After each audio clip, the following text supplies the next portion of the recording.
Kan logikanya dicuci itu 40 menit, 50 menit lah, dikeringkan 40 menit, disetrika 20 menit, ini 5 kilo ya, 20 menit, dilipat 10 menit, paling lama 1,5 jam, paling lama 2 jam, harusnya selesai 3 jam, paling lama 4 jam.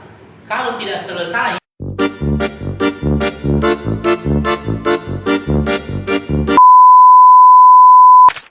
biar banyak uang masuknya, kalau lebih banyak uangnya yang keluar, rugi namanya. Jadi cuma cari omset, banyak kerjanya tapi jual rugi. Banyak loh klien tidak sadar kalau dia jual rugi, sehingga semakin banyak orderannya, semakin banyak ruginya. Jadi kalau mau profitnya naik, omsetnya harus dinaikkan, biayanya harus ditekan. Biasa. Nah, kalau kita mau menaikkan omset, harus kita tahu bagaimana itu omset. Rumusnya omset. Omset itu volume dikali harga. Jadi kalau mau menaikkan profit, harus paham. Itu omset dikurangi biaya. Jadi omsetnya naik, biayanya turun. Omset kalau mau naik, volume kali harga. Misalnya rata-rata kalau per lot itu harga pasarnya paling tinggi 45.000 per lot. Kapasitas produksi itu ukurnya bukan kilo, lot. Misalnya satu mesin 10 lot. Jadi dia bilang 100 kilo per hari saya bisa cuci ya. Kalau setiap orang cuma bawa 1 kilo, 10 kilo jadi satu hari kalau satu mesin. Tapi kalau dia bawa 5 kilo bisa 50 kilo satu hari. Dan memang HPP per lot, bukan per kilo. Anda pernah lihat yang jual 50.000 per lot? Ada beberapa, ada yang 60.000, ada yang 70.000, ada yang 75.000. Saya yang di Swift 75.000 per lot. Kenapa masih bisa laku? Terus harus kita tahu berapa harga pasar. Harga pasar misalnya 35.000 ini setara dengan 7.000 per kilo. 5 kilo 35.000. Jadi sebenarnya 35.000 ini biasanya berapa hari selesai? 2 hari, kadang 3 hari tuh. Kalau kita jual 35.000 per 5 lot, kurang lebih sama di 7.000 per kilo. Cuman kan jadi lebih mahal. Makanya harus ada nilai tambahnya. Kita jualnya 1 hari selesai atau bahkan 4 jam selesai. Akhirnya 35.000 per lot jadi kelihatan lebih murah. Mempercepat durasi itu masalah SOP saja. Kan logikanya dicuci itu 40 menit, 50 menit lah, dikeringkan 40 menit, disetrika 20 menit, ini 5 kilo ya, 20 menit, dilipat 10 menit, paling lama 1,5 jam, paling lama 2 jam, harusnya selesai 3 jam, paling lama 4 jam. Kalau tidak selesai, ada masalah di SOP atau kurang mesinnya. Kalau kurang mesinnya, tambah mesinnya, karena banyak orang muda datang. Kalau volume, bisa juga kalau kita mau naikkan omset, volumenya dinaikkan. Tapi setinggi-tingginya volume naik, dia dibatasi dengan kapasitas produksi, jumlah mesin.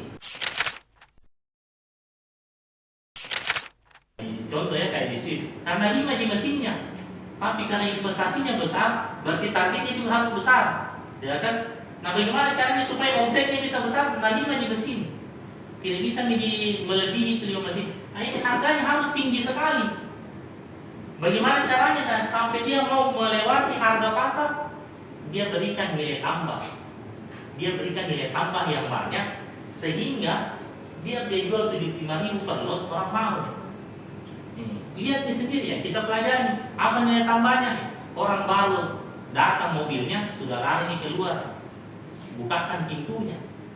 Nah, sampai di dalam dibukakan lagi pintuan, customernya sampai di dalam ada AC-nya, ada pengharum ruangannya. Langsung disambut, selamat siang Pak. Kalau ditahu namanya, selamat siang Pak Irwan, ada yang bisa dibantu. Namun tidak datang Pak, bagaimana kabarnya, sehat? Ada biayanya itu, sopan seperti itu, tidak ada biayanya. Itu yang saya bilang, tidak ada biaya tambahan, tapi menaikkan harga jual sampai melewati harga pasar. Supaya layak dijual mahal, dan tambah AC. Layak dijual mahal kan, tapi AC kan ada biayanya. Apalagi sana, supaya layak dijual mahal 75.000 per lot, apa yang dilakukan? Dikasih TV, ada 10 inci. Apa isinya itu TV? Suara-suara burung. Ini suara-suara alam. Ini. Ada juga Al-Quran, kadang mengaji margin, ini langsung dia 75.000. Tidak ada masalah. Harus kita hitung kapasitas produksinya, kita tahu kapasitas produksi. Misalnya ada 5 mesin, ada 5 mesinnya. Kalau satu mesin kapasitasnya paling 10 lot, sebenarnya dia bisa 20 lot. Kita hitung setengahnya saja, berarti 10 lot. Berarti 50 lot per hari kapasitasnya. Terus kita lihat, misalnya kita orderannya 40 lot per hari, baru kita gara-gara mau menaikkan omset, pergi promosi supaya naik volumenya. Bagaimana mau naik volume? Nah, pas-pas nih. Nah, makanya harus paham, kalau tidak ada datanya, bisa saja kewalahan ingin cuci, juga iklan, pasang spanduk, pasang diskon, tambah banyak itu, tambah masalah. Harganya dia turunkan, volumenya dia tambah. Padahal yang dia punya masalah terlalu banyak orderannya. Itu kalau terlalu banyak orderannya, berarti banyak orang yang suka sama cuciannya. Berarti layak dia dijual mahal. Volume bisa benar kalau tahu kapasitas produksi. Setelah itu biaya. Biaya itu ada 2, ada namanya HPP, ada namanya biaya operasional. Masalahnya di harga. Harganya terlalu murah. Jadi meskipun banyak sekali orderannya, sedikit omsetnya. Kalau HPP, banyak orderan, banyak biaya. Sedikit orderan, sedikit biaya. Tidak ada orderan, tidak ada biaya. Omset kalau dihantam sama biaya operasional itu yang masalah. Karena biaya operasional banyak atau sedikit orderan, atau bahkan tidak ada orderan, tetap sama biayanya. Kenapa omsetnya kecil? Bukan volumenya sedikit, harganya terlalu murah. Kenapa terlalu murah harganya? Dia tidak tahu harga pasar, atau bahkan mungkin dia tidak tahu bagaimana cara menentukan harga jual. Bagaimana cara menentukan harga jualnya? HPP ditambah keuntungan yang diharapkan. Yang pasti kita bandingkan juga dengan harga pasar. Tapi banyak orang yang menentukan harga jual hanya lihat kompetitor. Baru buka laundry, berapa ini kita jualnya? Kalau di sana 5.000, di sebelah 4,5. Tapi ada lagi di sana 4.000. Kalau gitu kita 3,5 model. Jadi itu yang sekali itu yang ikuti yang harga 4.000, bulan depannya bangkrut nih. Berarti dia mungkin bulan depannya lagi. Karena yang dia ikuti orang bangkrut. Dia tidak hitung berapa HPP-nya. Terus ada juga yang menghitung HPP-nya, tapi salah cara menghitungnya. Akhirnya dia tidak jelas berapa harusnya harga jualnya. Begitu tidak jelas harga jualnya atau salah menentukan harga jual, semakin banyak dia cuci, semakin banyak ruginya. Bisa jual rugi atau dia tidak jual rugi, cuman lebih tinggi biaya operasionalnya. Kalau dipahami ini, akhirnya bisa tahu di mana kesalahannya bisnis saya, sehingga kita tahu di mana yang harus diperbaiki. Misalnya omset kita berapa omsetnya sekarang? Bulan ini omsetku 15 juta. Kalau saya mau naikkan, bagaimana caranya naikkan itu omset? Bisa volumenya jadi dinaikkan, atau bisa harganya dinaikkan, atau dua-duanya dinaikkan. Harganya naik jadi 40.000, volumenya naik 750, tidak perlu naik sampai 1.000, naik sedikit jadi 50.000, dapat 30 juta. Paham toh? Ini harus dipahami. Setinggi-tingginya harga naik, tidak bisa naik tinggi sekali. Dia dibatasi sama harga pasar. Standarnya itu kalau harga pasar 45.000. Mau lebih dari itu bisa, tapi harus banyak nilai tambahnya. Makanya kalau kita berbisnis, nomor 1 harus ditahu harga pasar berapa, kapasitas produksinya kita berapa, supaya bisa kita tahu berapa harga jual dan berapa yang bisa kita cuci. Akhirnya nanti kita bisa tentukan, kita punya strategi. Kalau harga itu menaikkan harga kualitas, menaikkan volume, bagaimana promosi, bikin iklan. Produktivitas mesinnya kita sudah berapa lot per harinya.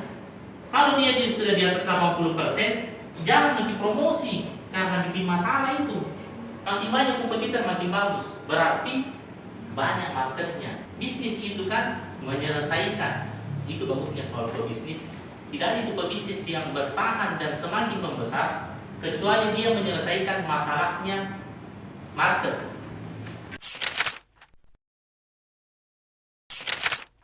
Ada market masalahnya banyak cucian kotornya. Nah, dia bikin laundry. Akhirnya dia menyelesaikan masalahnya orang yang punya cucian kotor, yang akhirnya orang bersedia bayar. Bedanya kalau di kota besar, semakin tinggi tingkat perekonomiannya orang, semakin berharga waktunya, semakin tidak mau dia buang waktu untuk mencuci. Lebih banyak uang yang dihasilkan dengan bekerja dibanding uang yang dia hemat dengan mencuci sendiri di rumah. Makanya tahu dulu potensi marketnya, jumlah penduduknya ada berapa, segmentasi pasarnya, dan jumlah penduduk itu berapa menengah ke atas, berapa menengah ke bawah. Nah, dari target market ini nantinya kita bisa hitung berapa mesin yang harus saya siapkan. Contoh misalnya, cuma 2 mesin, tapi kita bukanya di daerah Panakukang. Panakukang itu mahal sewa tempatnya, tapi marketnya besar dan dia menengah ke atas. Maksudnya banyak orangnya dan bisa dijual mahal. Jadi volumenya bisa banyak karena marketnya luas dan harganya bisa tinggi. Yang kalau cuma 2 mesinnya, akhirnya harganya orang tidak bisa tinggi karena ini biasa gitu. Volumenya tidak bisa banyak karena 2, tapi sewa tempatnya pasti tinggi. Yang pasti ini duanya, kalaupun terjalan terus ini mesin dua-duanya, di akhir bulan cuma bisa menghasilkan omset, tapi tidak bisa bayar sewa rukonya. Kalaupun terbayar sewa rukonya, gaji pegawai dia harus terbayar. Kalaupun terbayar gaji pegawainya, tidak ada yang bagiannya pengelola atau owner. Yang kalau bagiannya owner sedikit, tidak bisa bikin dia sejahtera, sehingga malas mengurus, dan itu berpengaruh. Kita pakai mesin sedikit, padahal marketnya luas dan tinggi. Sebaliknya mungkin kita beli mesin 8 susun atau 10 susun, tapi bukannya di pinggir kota, di Roma situ atau di mana, pinggir hutan. Sedikit memang orangnya. Kalaupun ada orangnya tidak bisa jual mahal. Berarti ini harus ditulis. Harus kita tahu jumlah laundry di sekitar. Nah, terus harga rata-rata laundry di sekitar. Kalau kita buka laundry di suatu wilayah, setelah kita buka di situ ada yang bangkrut, di sini ada yang tutup malahan. Kenapa? Karena customernya pindah ke kita, bukan karena kita jahat, tapi karena dia kasarnya malas belajar, atau dia tidak bisa memberikan apa yang dibutuhkan customernya. Customernya pindah ke sini karena kita memberikan layanan yang lebih bagus dibanding semua. Makanya lihat di semua kompetitor di sana. Kalau saja kita lihat semua kompetitor, apa layanan yang dia berikan, sehingga ada target market yang saya sasar menjadi customernya dia. Jadi tulis ada 20 laundry. Oh, yang ini dia rapi lipatannya, yang ini dia ramah pegawainya, yang ini dia bersih halamannya, yang ini dia rapi tatanan mesinnya, yang ini dia begini. Setelah dilihat itu semuanya, semua layanan yang dia berikan di kompetitor harus juga kita punya, supaya kita seimbang. Jangan sampai memang kita tidak layak untuk disinggahi kecuali hanya gara-gara ada customer. Kenapa? Karena dekat, pinggir rumahnya, samping rumahnya, makanya dia datang. Kecuali karena dekat, atau karena dia ternyata keluarganya, atau karena kasihan. Kenapa bisa sepi? Karena memang tidak ada alasan untuk orang mencuci di sana. Nah, coba kalau kita bikin semua yang ada di kompetitor ada juga di kita. Makanya harus kita tahu, jangan sampai tidak ada orang yang datang ke laundry kita karena memang tidak layak untuk customer singgah ke kita. Makanya harus kita ukur kompetitor ini bagaimana. Tapi bukan untuk mematikan kompetitor, karena bagaimanapun juga tidak mungkin itu semua warga di situ market ini mencuci di kita. Kenapa tidak mungkin? Karena kita ada kapasitas produksinya. Karena sebanyak-banyaknya orderan tidak bisa melebihi kapasitas produksi. Nah, jadi memang ada yang namanya itu strategi akuisisi customer kompetitor. Sudah pasti kita mau sebagian kompetitornya pindah ke kita, karena tidak mungkin semuanya ini customernya kompetitor pindah ke kita, karena ada produksi. Ini pindah ke sini. Caranya supaya menarik customernya supaya pindah ke kita, bukan dengan memaksa, bukan dengan mengancam. Kalau kita tidak cuci di saya, tidak boleh kelewat depan laundryku, kasih palang sih, tidak bisa. Kasih nilai tambah yang memang dibutuhkan, yang tidak ada di dalam. Akhirnya sih ada pindah, akhirnya sih penuh sebanyak-banyaknya kapasitas produksi. Yang tidak mungkin ada yang mati. Kalaupun ada yang tutup setelah kita buka, karena memang dia malas belajar. Dan yang harus dipahami, itu laundry yang seperti itu, biar kita tidak buka tetap akan tutup. Suatu saat nanti ada yang buka yang lain, yang begitu buka yang lain tetap baik, tetap tidak akan tutup karena tidak ada memang nilai tambahnya. Makanya lihat apa saya punya nilai tambah? Ya tidak di kompetitor, hanya ada di saya yang dibutuhkan target market untuk menjadi customer. Dia yang harus berubah, bukan kita yang tidak boleh buka di sini. Kalau kita buka di sini, dia juga harus ikut belajar. Kalau dia belajar misalnya di sini setiap Rabu, ya dia juga harus belajar. Jadi sama-sama kita nanti bersaing di kualitas analisa kompetitor. Harga rata-rata nomor sekitar ini juga penting supaya kita tahu begini di pasarannya di sini. Berarti kalau untuk melebihi itu, kecuali memang ada nilai tambah yang tidak ada di semua nomor ini, itu bisa melewati itu harga rata-rata. Kalau bisnis baru menghitung target itu dari nilai investasi. Kalau bisnis baru kita pakai uang berapa? 300 juta misalnya. Kita pakai uang 300 juta. Targetnya saya itu kalau 300 juta 5 sampai 10% dari nilai investasi. Kalau pakai uang 300 juta berarti 15 juta sampai 30 juta per bulan. Profitnya bukan omset. Harus begitu. Kalau saya malah selalu pakai di 10%, itu targetnya.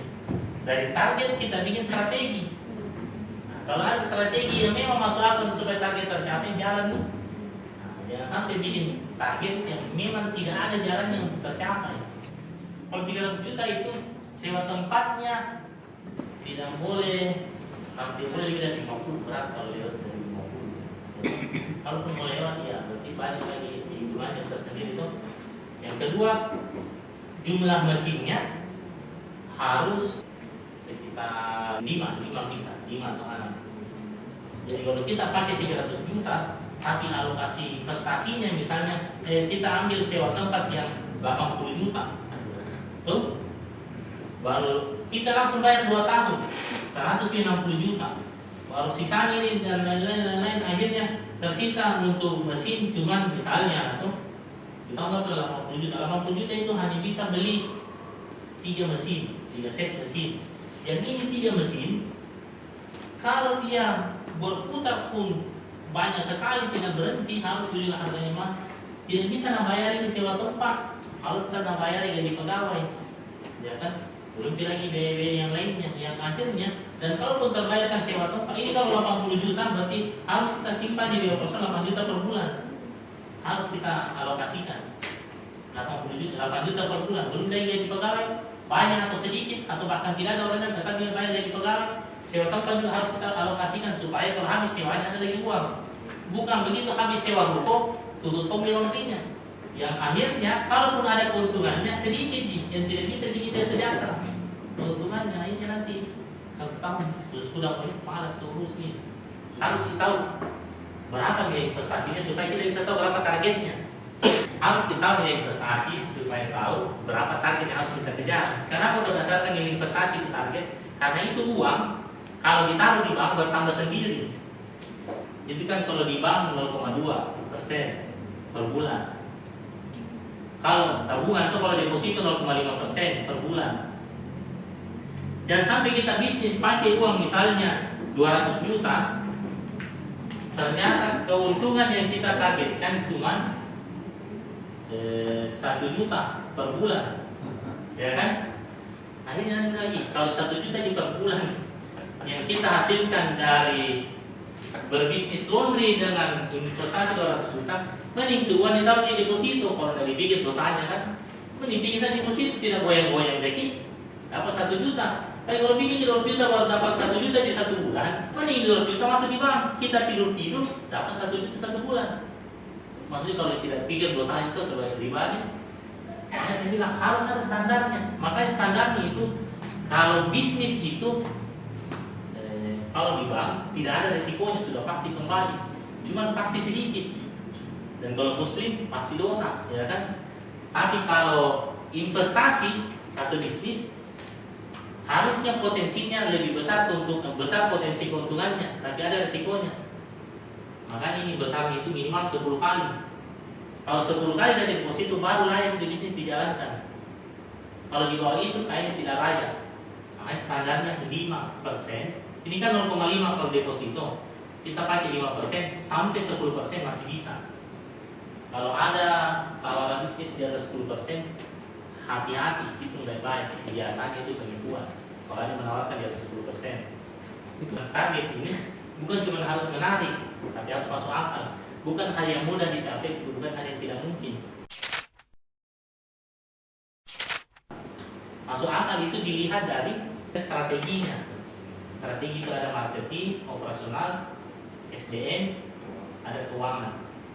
Strategi marketingnya bagaimana mendapatkan orderan, operasionalnya bagaimana memulai orderan, di situ ada kapasitas produksi, ada SOP, ada sistem.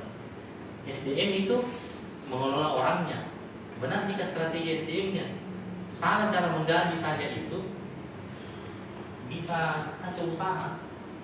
Makanya itu bisnis memang harus dibelajar. Kalau tidak belajar, kalau ada orang yang buka di Jakarta dan dia belajar, dia pahami ilmunya, ya siap-siap nih. Investasi itu paling yang utama itu mesin produksi, sewa tempat 2 tahun, bahan baku awal, modal awal, biaya promosi awal, biaya marketing awal, atau biasa orang sebut biaya akuisisi customer kompetitor, biaya untuk mengambil customernya kompetitor, dan ada biaya renovasi, biaya untuk memberikan nilai tambah supaya kita lebih bagus daripada kompetitor. Itu semuanya selain legalitas. Kalau kita paham ini, bisa dibikin banyak laundry. Karena kalau benar strateginya, benar konsep bisnisnya, apalagi kalau terbukti, mudah didapat dananya.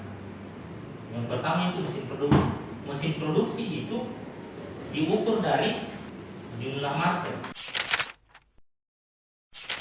Yang kedua, sewa ruko. Usahakan 2 tahun. Sewa ruko itu dihitung dari sewa 1 tahun, omset 1 bulan. Bahan baku awal berapa mengukurnya? Idealnya biaya produksi sebulan. Kita bisnis bukan cuma yang penting ada di mesin dengan rukonya, harus ada bahan baku awalnya supaya kalau tiba-tiba dapat orderan yang tidak ada uangnya masuk, misalnya dapat orderan rumah sakit kah, atau hotel kan, akhir bulan itu dianukan, mencuci dikit terus tidak ada uangnya masuk. Biasanya kalau saya siapkan bahan baku untuk 2 minggu atau 1 bulan modal awal. Kenapa harus ada modal awal? Bukan berarti ada mesin, ada ruko, ada bahan baku awal bisa ya. Karena harus ada uang dipegang. Tiba-tiba ada pembayaran sampah, tidak mau minum sampah, tidak ada uang sama sekali. Atau tiba-tiba baru dibuka, habis listriknya, mau dibeli token, tidak bisa. Memang banyak sabun, ada mesin, ada ruko, tapi untuk beli token saja tidak ada. Bisa langsung tutup, makanya harus ada modal awal. Modal awal ini saya belum bisa mengukurnya, standar tidak. Minimal ini ya 5 juta, 10 juta, banyak pun juga tidak hilang gitu uang. Maksudnya harus ada disiapkan modal awal. Nah, setelah modal awal, ini yang ada namanya biaya renovasi. Sebenarnya biaya yang harus kita siapkan untuk supaya kita punya nilai tambah dibanding kompetitor. Makanya ini ukurannya ini biaya renovasi. Apa layanan yang diberikan kompetitor? Setelah biaya renovasi, biasa orang bilang biaya promosi awal. Biasa juga dibilang biaya akuisisi customer kompetitor. Tidak bisa kita munafik, semua bisnis pasti ada kompetitornya. Dan memang kita bisnis itu berharap target market yang sama. Jadi dia mengharapkan ini, kita mengharapkan ini. Jadi ternyata ini target market sudah menjadi customernya. Jadi itu kita ambil sebagian, tidak tulis sampai dia bangkrut, tidak tulis karena kita juga ada proses produksi. Mengukur berapa biaya akuisisi customer kompetitor, batasnya. Mudah-mudahan mengerti karena ini penting. Bisnis itu ada yang namanya critical mass, titik yang harus dikejar. Semua bisnis begitu, titik yang harus dikejar, yang kalau itu dicapai, ini bisnis tidak bisa lagi turun. Semua bisnis seperti itu harus kita kejar ini Karena kalau sudah sampai ketika mesnya, tidak bisa turun lagi di bisnis. Bahkan dia naik terus. Kalau orang punya dana, bisa jadi ukur semuanya. Saya ketika mesnya sampai di sini ya. Kalau sudah sampai di situ, bahkan bukan cuma tidak ada yang lain bisa buka laundry kecuali pakai mesinnya. Tidak ada orang yang bisa jualan mesin kecuali jualan mesinnya. Untuk laundry bisa sampai segitu. Makanya kalau kita tidak paham ini bisnis, bisa kita tidak sadar kenapa bisa saya tiba-tiba bangkrut. Bulan lalu saya masih untung, tiba-tiba bangkrut. Kita juga tidak tahu. Waktu naik kita tidak tahu kenapa naik, waktu turun juga kita tidak tahu kenapa. Apa mau dibikin. Kita cuma menentukan ini ketika mesnya toh. Yang penting jalan semua. Saya punya mesin sesuai kapasitas produksinya. Tidak apa-apa misalnya kita bakar uang banyak, tapi dia menghasilkan keuntungan yang layak untuk investasi sebesar itu. Ketika mes yang kita tentukan itu sampai saya punya mesin terisi semuanya, terisi semuanya, tidak berhenti istilahnya toh. Dan itu pun juga mungkin berhenti sedikit terisi lagi. Makanya kapasitas satu mesin 20 lot satu hari, kita setengahnya saja 10 lot. Kalau ada 5 mesin, kalau dikali 10 lot berarti 50 lot, ya toh? Kalau 50 lot dikali 35.000, 1,7 juta per hari omset. 1,7 juta itu sekitar 50 juta. 50 juta 500. Supaya gampang dibagi 50 juta saja nih. 50 juta ini jadi menentukan critical mass-nya bagaimana ada omset 50 juta satu bulan. Paham toh? Bagaimana caranya supaya ada 50 juta satu bulan?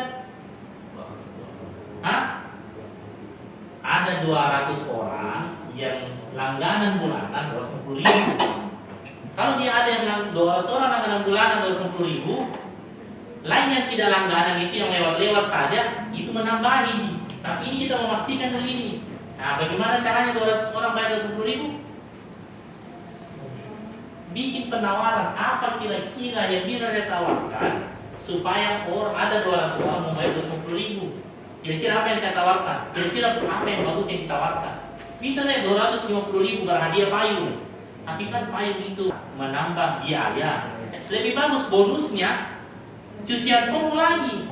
Bayar 50.000, bonus 250.000. Menarik atau tidak? 50.000 ini kan cucian juga. Mending kita kasih bonus cucian sih.